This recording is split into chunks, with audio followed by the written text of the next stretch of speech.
Hello friends, मैं Amit Kaushal, Jupiter study abroad consultant Chandigarh से। सबसे पहले जो स्टूडेंट्स प्लस टू के एग्ज़ाम्स दे रहे हैं उनको बहुत बहुत शुभकामनाएं। I wish them all the best और उम्मीद करता हूं जो एक्सपेक्टेशन लेके आप अपने एग्ज़ाम देने जा रहे हैं वो आपकी ज़रूर पूरी हो। एंड पूरा फोकस होके एग्ज़ाम दीजिए, बिल्कुल भी स्ट्रेस मत लीजिए, because it's a part of life. और जो आपने मेहनत करी होगी वो अभी टाइम आ गया है उसको टाइम को यूटिलाइज करने का, और सारी अपनी जो अक्वायर्ड नॉलेज है और जो आपने सीखा है अपनी क्लास में, this is the time to implement that on your answer sheet.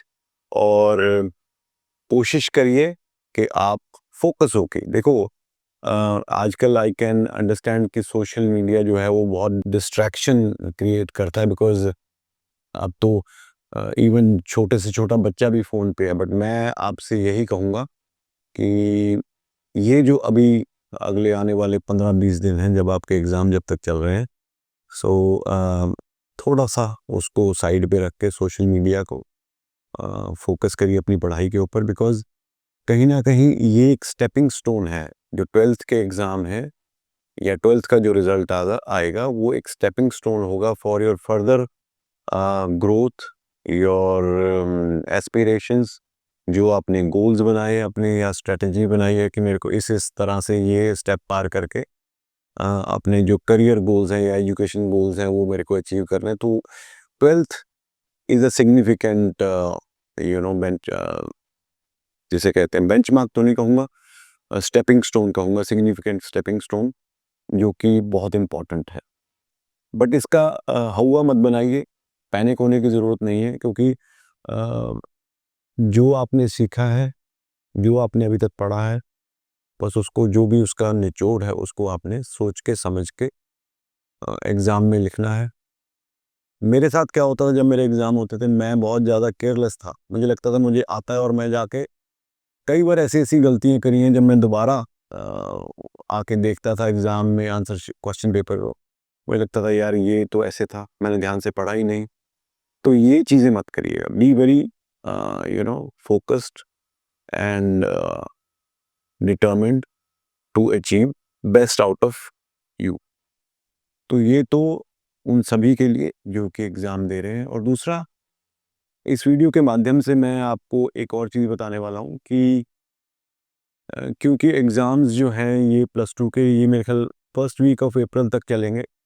कई कुछ के पहले ख़त्म हो जाएंगे, बट अगर मैं ओवरऑल बात करूँ तो इट इज़ लाइकली, उम्मीद है, मतलब मुझे लगता है शायद बहुत सारे जो लोग, जो स्टूडेंट्स हैं जो 2025 में अपने एग्ज़ाम दे रहे हैं, जिन्होंने अभी तक कहीं पे अप्लाई नहीं किया हुआ, अ, तो वो शायद जुलाई इनटेक में मतलब जुलाई इनटेक उनके लिए ना हो पाए, क्योंकि यूनिवर्सिटीज़, अगर ऑस्ट्रेलिया की बात करूं तो तकरीबन 30-40 दिन ले रही हैं प्रोसेसिंग के लिए। हाँ, अगर ऑस्ट्रेलिया आपका फोकस नहीं है, आप यूके जाना चाहते हैं या आप कनाडा जाना चाहते हैं, तो सितंबर इनटेक आपके लिए मुश्किल नहीं है, वो आपका हो सकता है। But looking at these things, Australia की यूनिवर्सिटीज़ ने, बहुत सारी यूनिवर्सिटीज़ ने ये हमें कम्युनिकेट कर दिया है कि अगर 2000 जो जुलाई इनटेक है, जुलाई 2025, that would be the last intake for students who have completed there 12th इन 2024। तो जो 2024 में जिन्होंने 12th अपनी पास की थी, 10+2 अपनी पास की थी, उनके लिए जुलाई 2025 जो है लास्ट इनटेक, मतलब last chance to apply in Australia होने वाला है। 2025 का जुलाई उनके लिए जिन्होंने प्लस टू 2024 में की, जिन्होंने ग्रेजुएशन 2024 में की है या इवन 23 में भी की है, वो भी एक्सेप्टेड है। उसका रीज़न है, एक तो ग्रेजुएशन के बाद आप गवर्नमेंट एग्ज़ाम्स आप करते हो, अप्लाई करते हो। दूसरा, आप अगर जॉब कर रहे हो तो वो work experience after graduation accepted होता है। तो ये सारी चीज़ें हैं, तो दोनों चीज़ें अलग-अलग हैं। और प्लस टू जिन्होंने 24 में किया उसके लिए लास्ट इनटेक होने वाला है।